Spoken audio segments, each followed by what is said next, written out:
السلام عليكم متتبعي قناة وصفات ماجدة.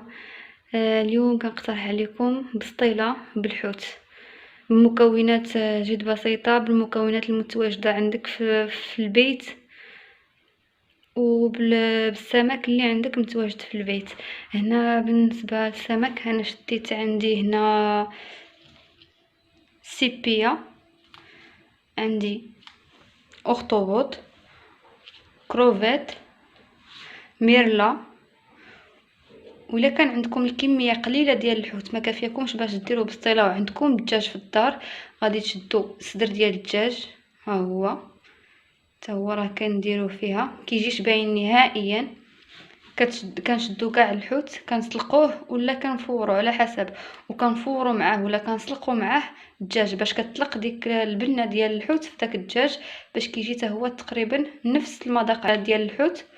نسلقوا، انا سلقته، بالنسبه ليا سلقتهم صافي، قبضتهم ونقيتهم وقطعتهم طريفات بحال هكا. بالنسبه للكروفيت ما كنسلقوهش، كنخليوه كيف ما هو حيت غادي نشحروه في الزبده هكا.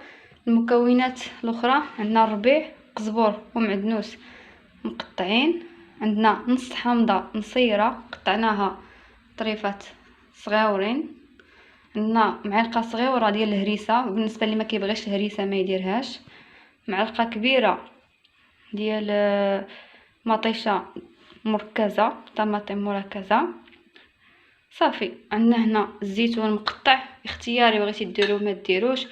الا عندكم شامبينيون ديروه، انا بالنسبه لي ما عنديش اليوم، ما غاديش نديرو، غنكتفي غير بالزيتون. هنا عندي الشعريه الصينيه ديال من الماركه ممتازه، ما تاخدوش ديك الشعريه الصينيه. هنا الشعريه الصينيه كيكون المبلاج ديالها احمر، هي اللي كتكون شعريه زوينه. شديتها وسلقتها في داك الماء ديال الحوت. فاش سلقت الحوت هي فاش خليتها ترخات واحد 7 دقائق صافي. عندنا ورقه ديال البسطيله، وعندنا ابزار وخرقوم وسكينجبير. وبالنسبه للملحه ما كنديروهاش نهائيا، حيت اصلا عندنا حامض مصير راه مالح صافي، والهريسه اصلا مالحه صافي، كنكتفيو غير بهذا الشيء. دابا غادي ندوزو باش نحضروا الشرموله.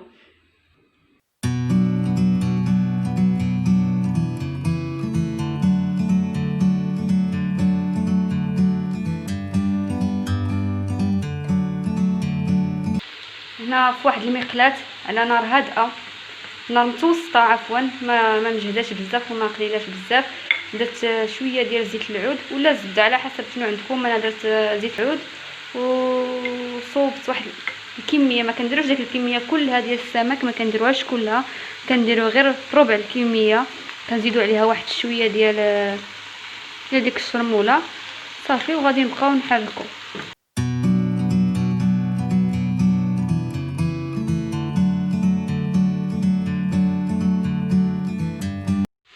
هنا هو داك الربع الاول ديال الحوت من بعد ما شحرته، هو تشحر لينا. دابا غادي ندوزو للربع الثاني. هاني درتو هنا، درت داك الدجاج والسيبيه والاخطبوط صافي، وغادي نبدا ثاني نشحر فيه.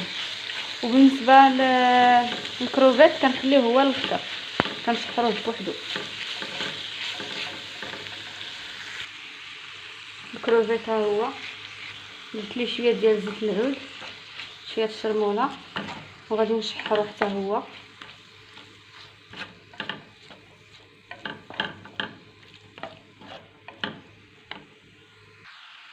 بالنسبه للشعريه الصينيه حتى هي ما كنساوهاش، كنديروا حتى هي تشحر.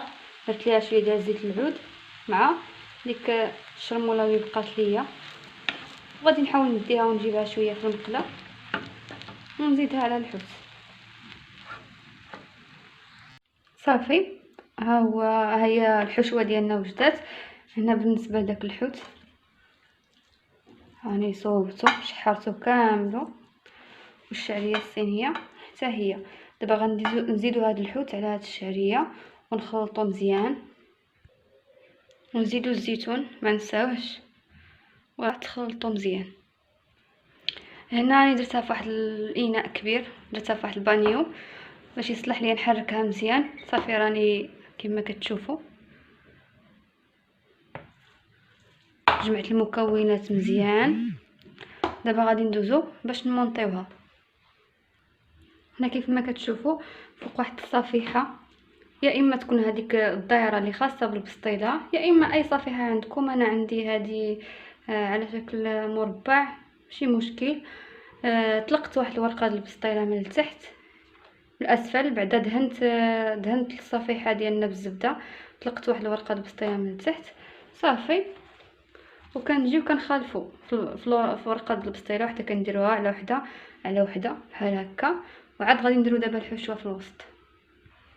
هنا راني درت الحشوه، درتها على شكل دائره باش تجي عندنا بسطيله دائريه، رغم انه عندي اطار مربع صافي. ودرت قطع ديال الموتزاريلا، اللي بغى يحكم، اللي بغى يدير لهم يبغى يديرهم بحال هكا قطع يديرهم ماشي مشكل. اللي عنده فرماج احمر يحكو حتى هو يديرو ماشي مشكل. اي نوع د الفرماج عندكم ممكن ديروه، ما عندكمش ما ديروش ماشي مشكل.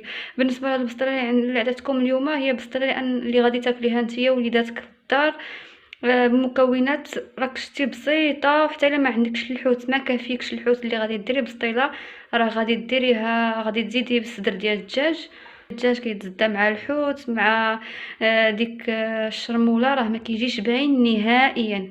راه تقريبا شحال من مره درتها واللي ذاقتها عندي كتقول لي واش ما كتعيقش بلي راه فيها الدجاج.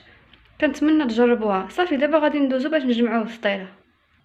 صافي كيف ما كتشوفوا هاني جمعتها، درتها على شكل دائره.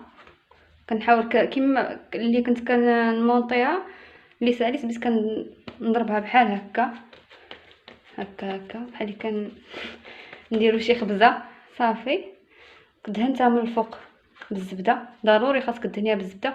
ونسيت ما قلت لكمش واحد الملاحظه، بين ورقه وورقه ضروري تبقاو دهنوا شويه بالزبده باش كتجي مقرمشه.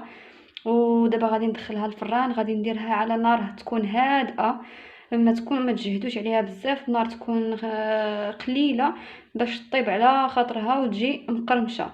ما تزربوش عليها في الطياب باش ما تجيكمش محروقه من الفوق ولا من التحت، والورقات اللي كاينين لداخل مازال ما طيبينش. خصنا نديروها على واحد النار هادئه باش يطيب لنا كاع الطبقات ديال الورقه، يطيبوا مزيان وتدخليهم الطياب وتجي من الداخل معلكه مع داك الموتزاريلا اللي درت ليها من الداخل، راه كتجي معلكه وزوينه. صافي دابا غادي نديروها الطيب حتى الاخر ونوريكم الشكل النهائي. ها هي البسطيله ديالنا من بعد ما وجدات كي كتجي زوينه بزاف، كتجي رائعه، كتجي مقرمشه. وبالنسبه للزين غادي تزينوها نتوما باش ما بغيتو. انا زينتها بهاد الكروفيت، نتوما الا ما عندكمش ما ممكن ما تزينوهاش كاع، خليوها غير هكاك كتجي زوينه بزاف. وكنتمنى تجربوها وبصحتكم وراحتكم. هنا راني قطعت لكم واحد الطريف، تشوفوها كي كتجي من الداخل، والمذاق راه كيجي رائع بزاف. كنتمنى تجربوها وبصحتكم وراحتكم. وما تنساوش ديروا اشتراك ولايك.